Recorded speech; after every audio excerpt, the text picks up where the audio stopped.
Good afternoon and welcome to the 49ers Camelot Show.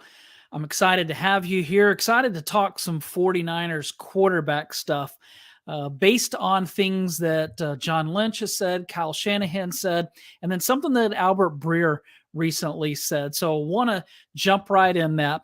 But before I do, make sure that you are following the 49ers Camelot Show. Make sure that you're subscribed and so that you know everything that's going on. And we'd appreciate it if you give us a rating, a review, all of that stuff. Wherever you watch or listen, you can find us there. So just make sure that you're following us so that you don't miss out.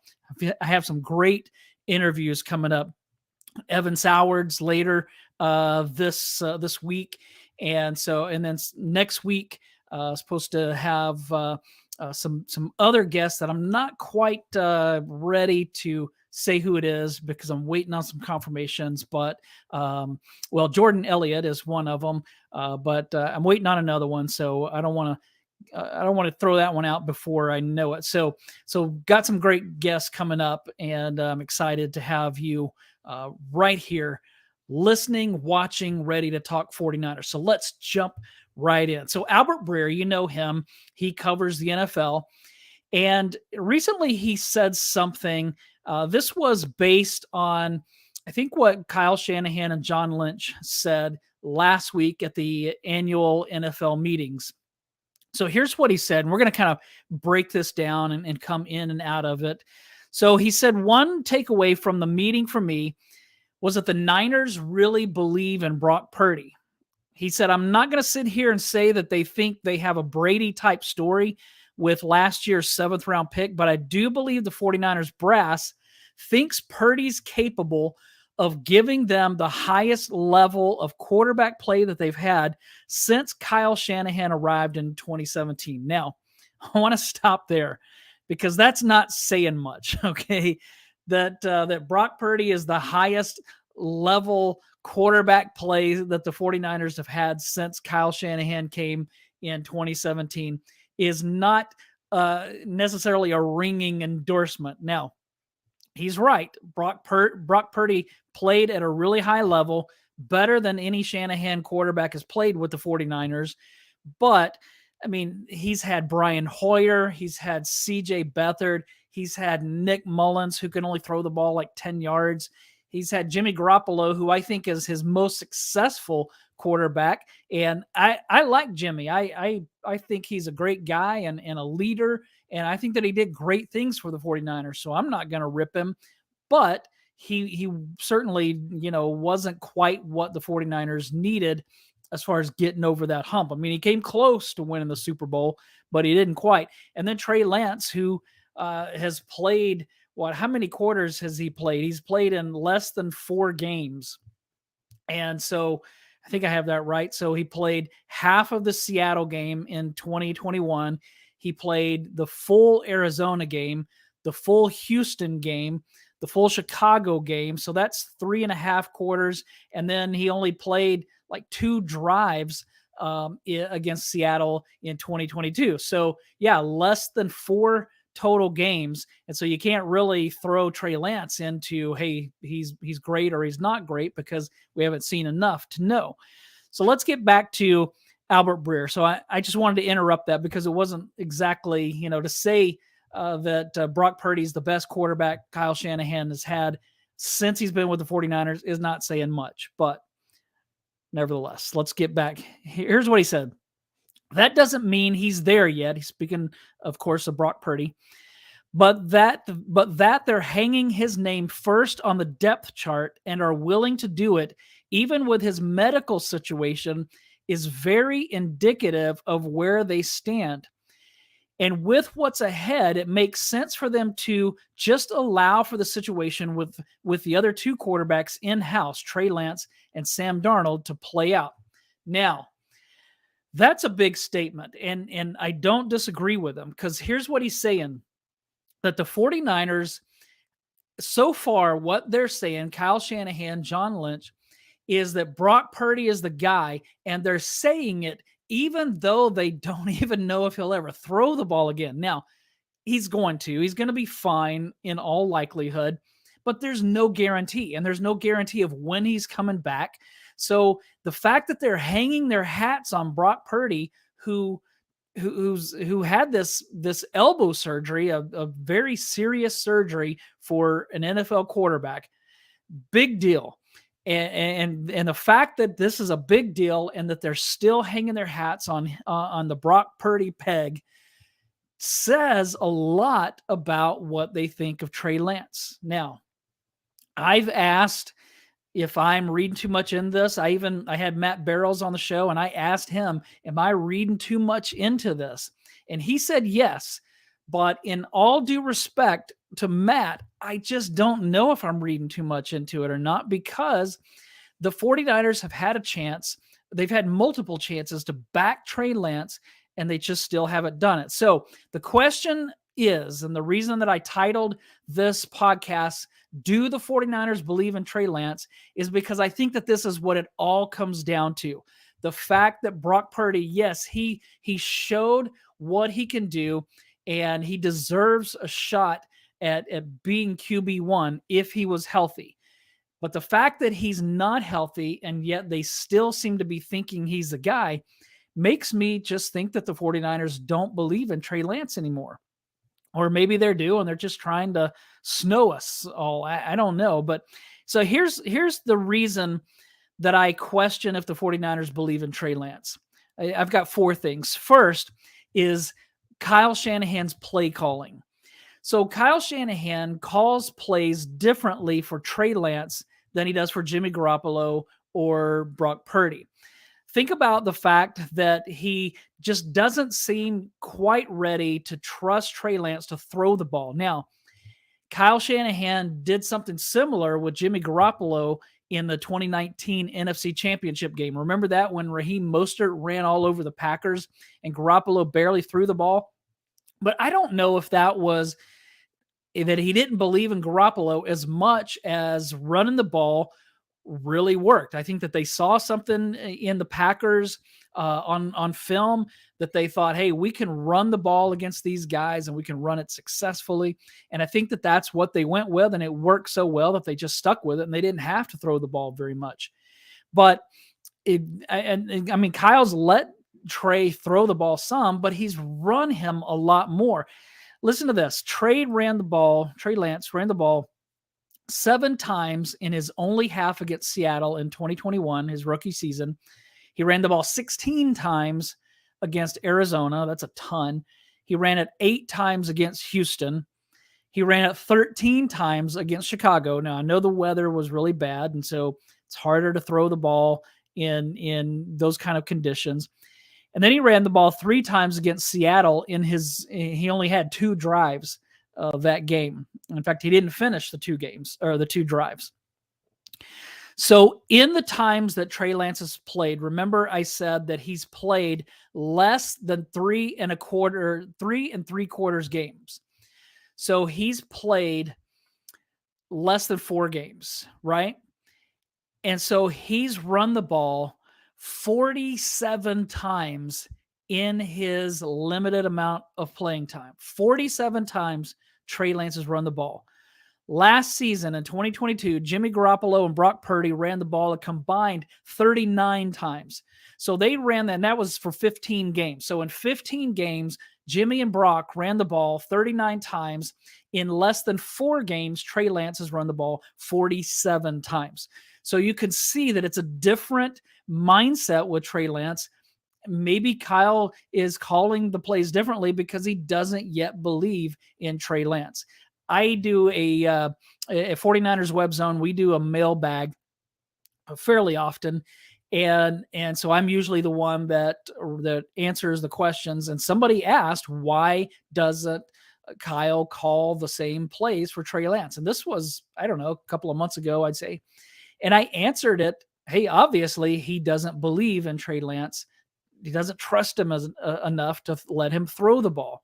And so that's a huge thing. So do the 49ers believe in Trey Lance? Well, the first reason that they might not is that Kyle Shanahan calls plays differently. He's running Trey a lot, 47 times in less than 10 games. That's over 4 times, or that's over 10 times per game.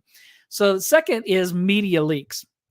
So last offseason, there were all these rumors about how the 49ers were doubting Trey Lance and they didn't like what they were seeing, and all of this stuff. And so I just, to me, here's the thing. Like, remember the arm fatigue thing? There was all this stuff, and I was doubting these things. I was like, no way. Because it was mostly coming from national media. And I was like, there's no way, because the 49ers don't leak. And so they're not getting this stuff from the 49ers. But now we're starting to hear things that are leading us to believe that those things we were hearing a year ago actually were happening. I'm probably not all of them, but we found out that the arm fatigue was a real thing. Now, it wasn't anything to be concerned about, but it definitely was something. There was something to it. And so whether it's a former 49ers quarterback coach, I won't mention his name, but one that evidently wasn't crazy about Trey Lance, and maybe he was the one that was leaking these things. I don't know, but that definitely seems to be a possibility. What's going on, Romello? Great to have you on here. Great to see you. Love this guy. He's always commenting on my stuff here. So good to have you on, bud.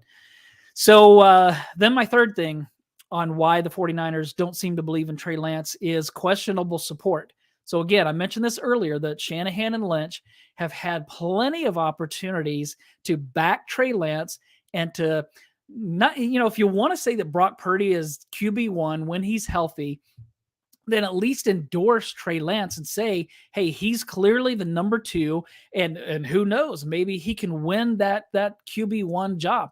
To me, that's what I expected at the combine, and I expected last week to hear that kind of stuff. And instead, we've heard things like when John Lynch said that Brock Purdy has shown himself. He took the opportunity and ran with it, and we're just going to have to see if we can get opportunities for Trey Lance. Now, it's like, what do we have to do? Your main quarter, Brock Purdy's your guy. He's going to be out for a while. Those are the reps that Trey Lance needs to get, and so we just haven't seen the love and the support from the front office and the coaching staff that I would like to see. So the show's really good. All you do is speak the truth, and people can't understand. Did you watch the JT O'Sullivan video? No, I didn't. I haven't seen it, but I have heard about it. I heard Brian Peacock and Eric Crocker talking about it. I just on my way home a little bit ago was listening to their podcast, and they were talking about it. I guess JT O'Sullivan did a video where he was kind of like a pseudo Kyle Shanahan, where like he's dressed up like Shanahan, and it's like a split screen where he's talking to himself, I guess. And so I guess he was really putting some blame on Shanahan with some of the quarterback injuries and things like that. And so JT O'Sullivan, I remember when he was the 49ers quarterback in, what was that, 2008, when they had Mike Martz as the offensive coordinator. And JT O'Sullivan it was funny. It was feast or famine, because he would throw the ball all over the field. They'd put up big yards, they'd score, but then he'd turn the ball over left and right. And so he was kind of a mess for the 49ers. But with his channel that he has and the videos that he really does a great job breaking down quarterbacks. So yeah, go check out that JT O'Sullivan video. I'm going to watch that because I want to see what it looks like and see all that he said, because all I did was hear from Eric Crocker and Brian Peacock about it. So all right. So do the 49ers believe in Trey Lance? Play calling tells me they don't. Media leaks tell me they don't. Questionable support tells me that they don't. And then the fourth thing is Sam Darnold. The fact that they would bring in Sam Darnold, at first I thought he's just QB3. Now I was a little surprised, because I thought I think that he's going to try to get a starting job somewhere, or he's going to try to at least be a backup. But the fact that he was willing to come be QB3 for the 49ers made me think, after I started like taking a step back and thinking about it, I started thinking somebody has said something to him. And I don't know what it would be if it's like, hey, Shanahan doesn't believe in Trey Lance, or what it is, to make him think, hey, you have a shot at being QB2. And if Brock Purdy doesn't come back in time, you have a chance to be QB1 on a team that might win the Super Bowl next season. I mean, that would probably be a compelling case to argue for anyone.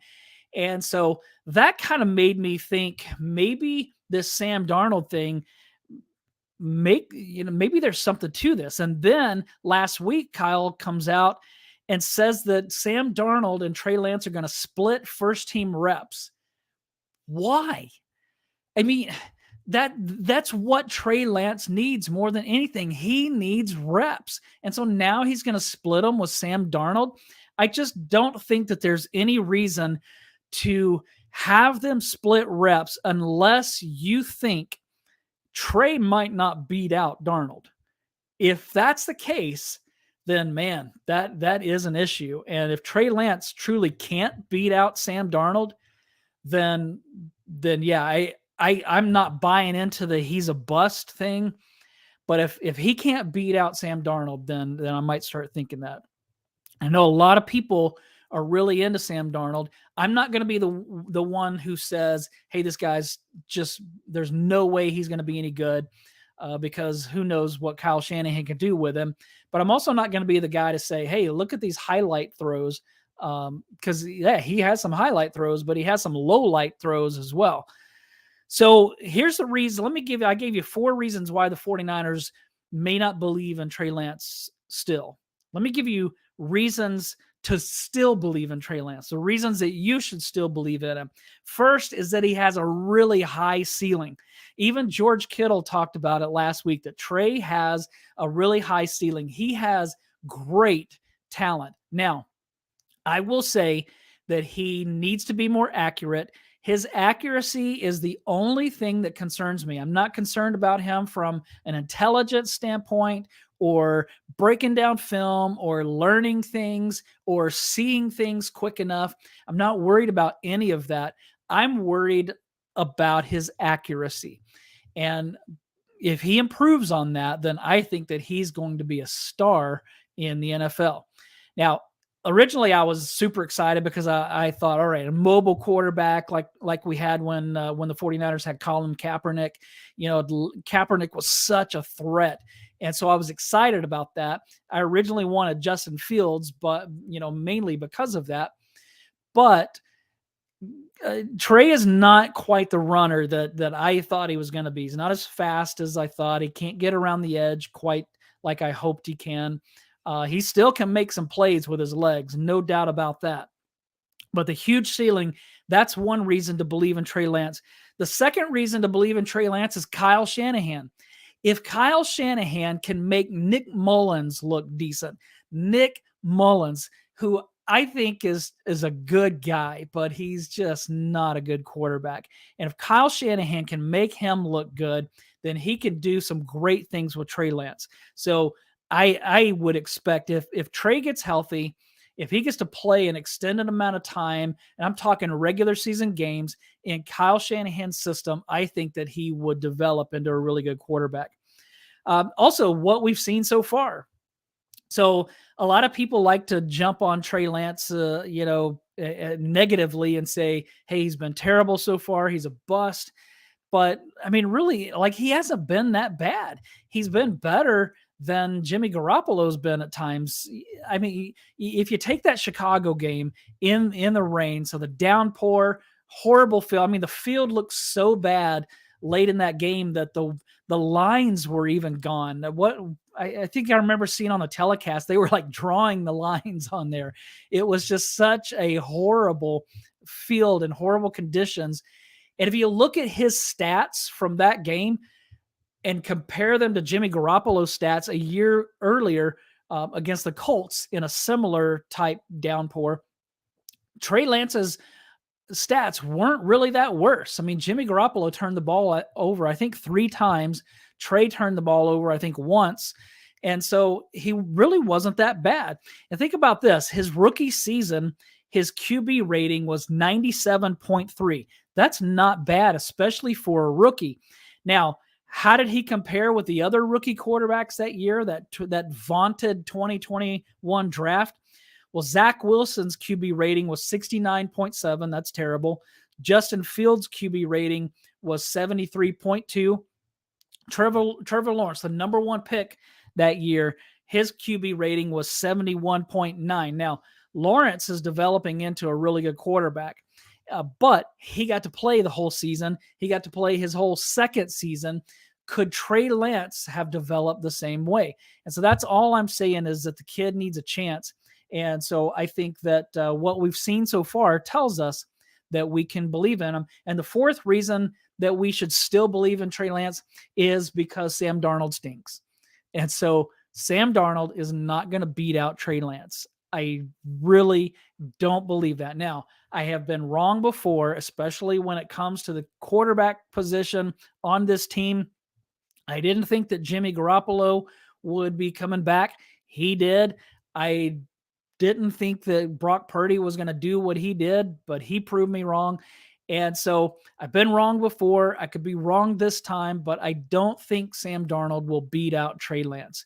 And so because of that, I think that the 49ers are going to go into, they're going to have Trey working all off season, in training camp, in preseason.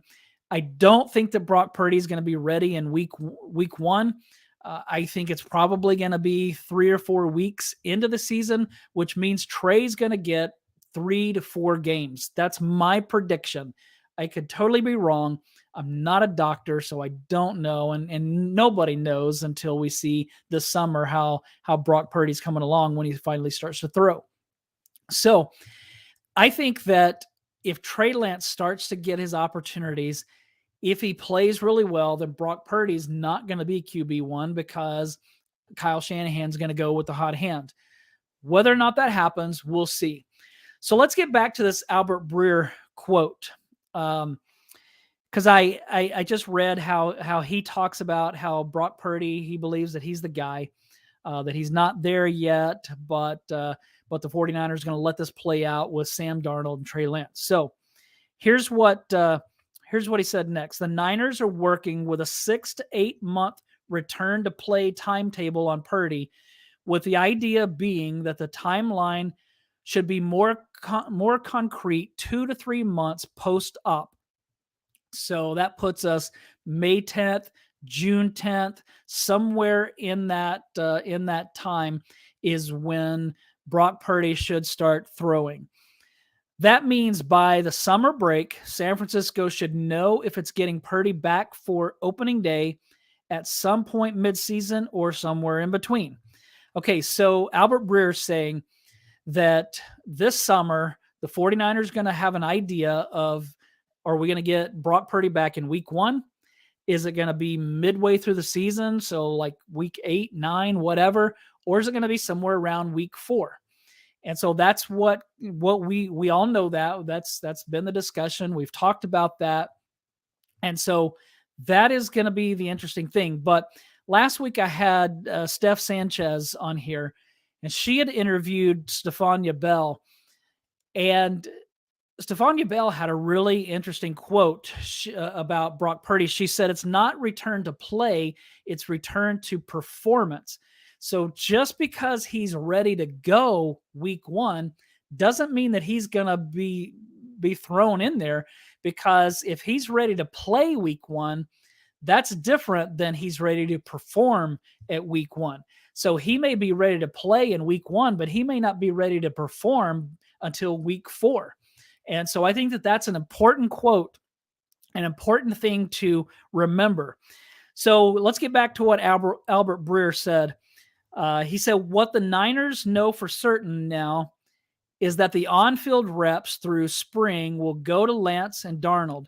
They're hoping Lance will turn a corner, but with the roster they have and the presence of Purdy, they can no longer sacrifice in-season reps to facilitate his development as they'd planned last year.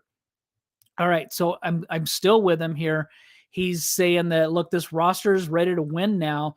If they see through the spring, through the summer, through training camp, at the beginning of the season, that Trey's just not quite ready, he's not getting it, then once the season starts, once they start getting into this and they realize, hey, he's not ready, that Albert Breer is saying they're going to go with Sam Darnold.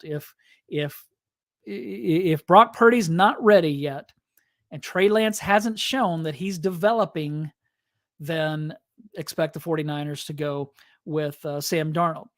Now listen to this. He said, meanwhile, there's some hope that Darnold, seen as a strong system fit, could turn a corner.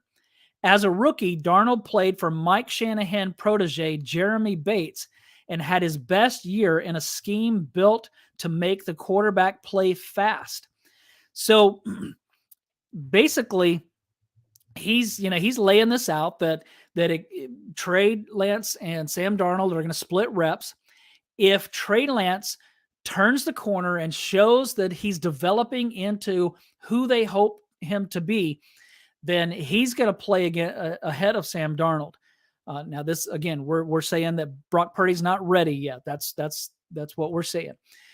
But if Trey Lance doesn't show that he's turning a corner and that he's developing like they want him to, it sounds like Albert Breer is saying they're going to go with Sam Darnold. And he even went as far as to say that Sam Darnold played his rookie season for Jeremy Bates, who's a Mike Shanahan guy, and that he had his best season in that system, which would be similar to what Kyle Shanahan is wanting him to do.